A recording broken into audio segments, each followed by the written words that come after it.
axe to grind, and my axe to grind today is on one of these things. This is a brand new Sylvania 13 watt CFL. And I plugged it in, and guess what? It don't work. So let's just see if we can crack this thing open and see why it doesn't work.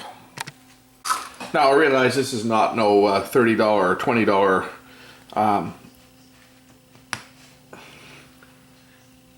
LED light. This is just a CFL, but they still pop apart, and they have a little inverter in them. And I'm guessing that something on this little inverter has not been made properly. Either they've got a bad connection or something. So I'm just going to pop it apart here so we can look at it and see whether we can see why this new bulb doesn't work. I can't really take it back to the store because it was in a pack with about, I think it was a 6-pack. And I've used 4 of them, 4 or 5 of them. I think I used 4 of them. I bought it probably a year ago. I didn't use it right away, so it's not like I can run back to the store and say, hey, this thing doesn't work, because I don't have the receipt for it or anything. So we'll just examine it and see if we can see why it doesn't work. Oh, well, it might be the reason right there. It looks like there's a resistor here that's broken, but I may have just broken that, pulling this thing apart. I probably did. It's a fusible resistor on there, but let's just see if we can see anything, any reason why this thing's not working. Get the magnifying glass out and take a look at this thing. I don't think the glass is broken anywhere, so it's got to be something on this little inverter that's not working.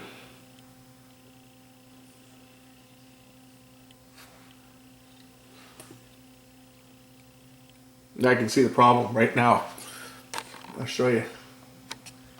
Look at this. When I wiggle the capacitor, you see that connection right in the middle of the circuit right here?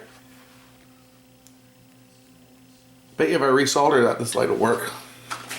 Just warm up the soldering iron, and we'll reflow that connection, and we'll just see whether this thing will work. I'm gonna have to replace that resistor as well, the fusible resistor I broke, but we'll do that once we heat it up. I have to unsolder it from the base. You'll see what I mean here. When I pulled the unit out, there was no slack, and this little resistor has come apart. The base, you see, the resistor down there broke. So we'll have to replace that, and I'll resolder that capacitor where it's not soldered down to the board properly. It's the main filter here, and we'll see if that fixes the light. I bet it does. What do you expect for something made in China? I mean, these are dirt cheap, right? But still, I get kind of buffed a bit to a high luster when I buy something and right out of the box it doesn't work.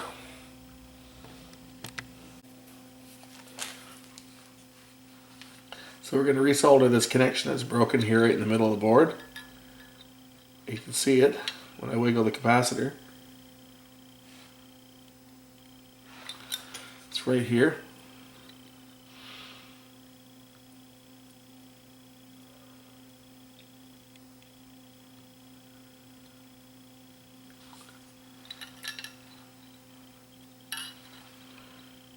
And now we'll just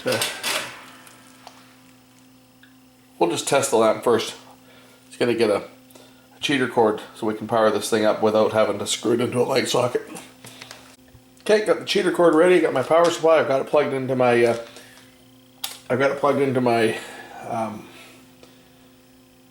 Isolation transformer. So as you can see, I can touch the wire here and I won't get a shock, and touch the wire over here. I won't get a shock either, as long as I don't touch both of them. If I touch both of them together, then I get a shock. But I'm not grounded because I'm on an isolation transformer. So if I just connect this up here, aha, it works. That was the problem. That capacitor wasn't soldered down properly. But I now have to find a new fusible resistor to put in place so that I can put this thing back together. Our color code on here is yellow, violet, looks like silver maybe? I think yellow, violet, silver. That would put 4.7 ohms. So we'll just replace it with another 4.7 ohm resistor here. Just going to unsolder the old one.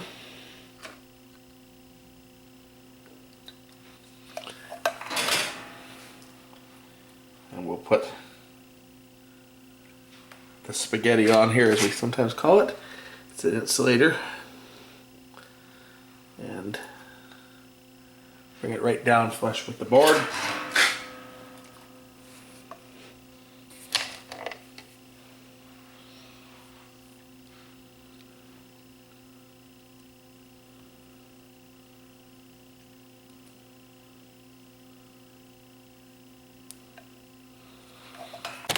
Again, on the other side, we'll put our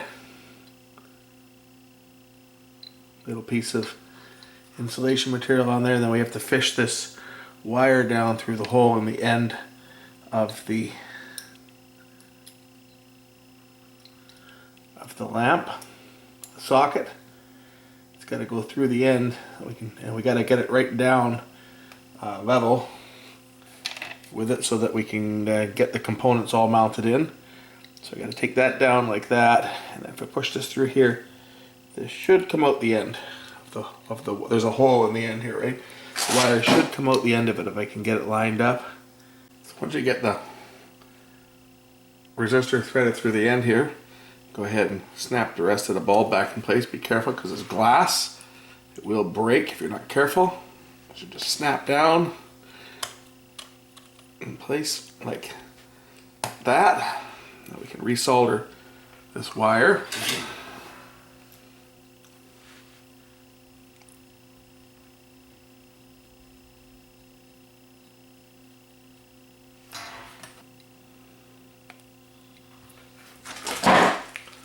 Now we can test it. Just so happens I have a light socket here over my bench. Screw this light in, turn it on. There we go. We fixed a compact fluorescent bulb. A new one that was dead out of the box. Now,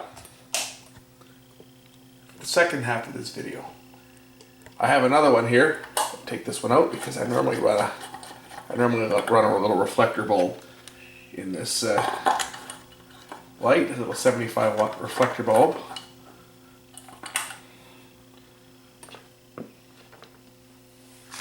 Now we've got another one. This one here is old. This one burnt out on its own. You can see that looks like the burner even maybe even lost its vacuum. But let's just take a look at the shape of the inverter on the inside of this thing. If we can crack this one open. I don't know whether this one is sealed or not. This is quite an old bulb. This one actually did its job. I think this one might be sealed, but we should be able to get it open. There we go. They all generally pop apart just like that. And you can get the thing apart and take a look at the guts to this one. Usually its capacitor blows, but it hasn't on this one. But I'm just curious as to whether the inverter is actually still good, or whether it's just the bulb that's toast, or whether the electronics themselves are what went bad. I think probably the burner went bad on this because it's all black.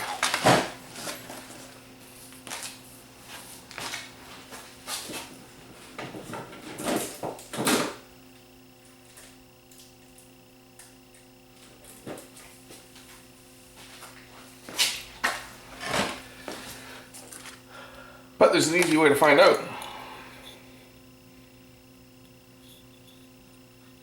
We'll just hook up some power to it. One to here, the other one over to here.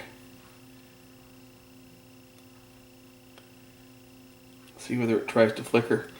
If it tries to flicker, then we know the reason why it went out is because it blew the fuse. Nothing there.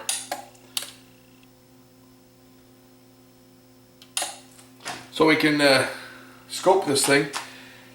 Scope on here and see if the inverter is actually running. That's one thing we can do. If we have a high voltage on the inverter, then we'll know it's just the burner went out, which is more than likely what has happened on this one. So we'll just connect our scope probe up across the, you can use any of them, across any of the lamps.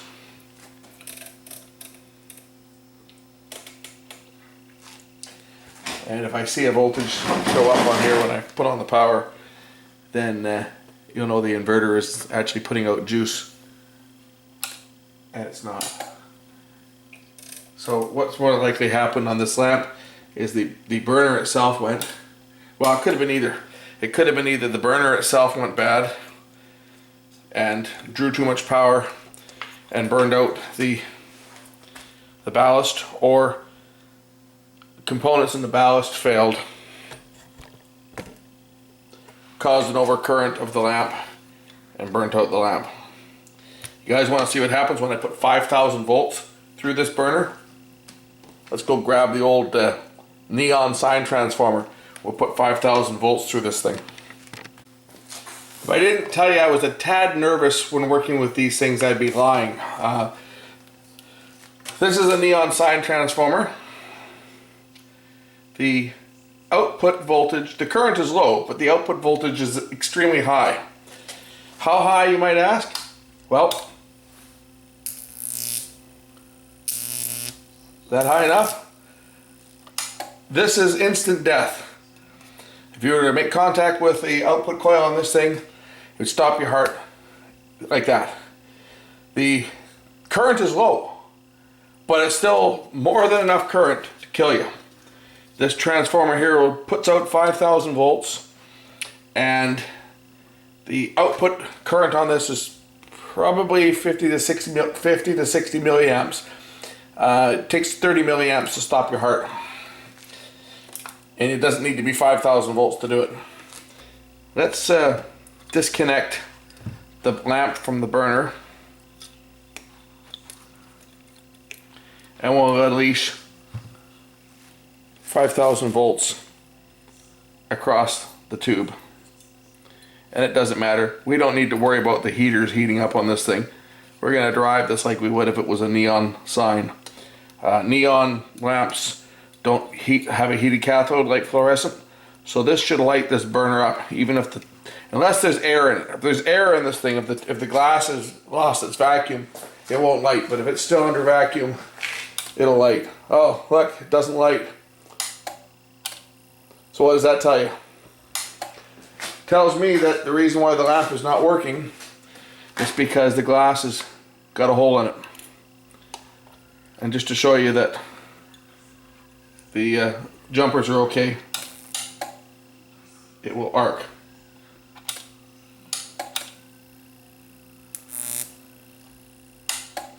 So that's our, oh, smell the ozone. So that's our neon sign transformer.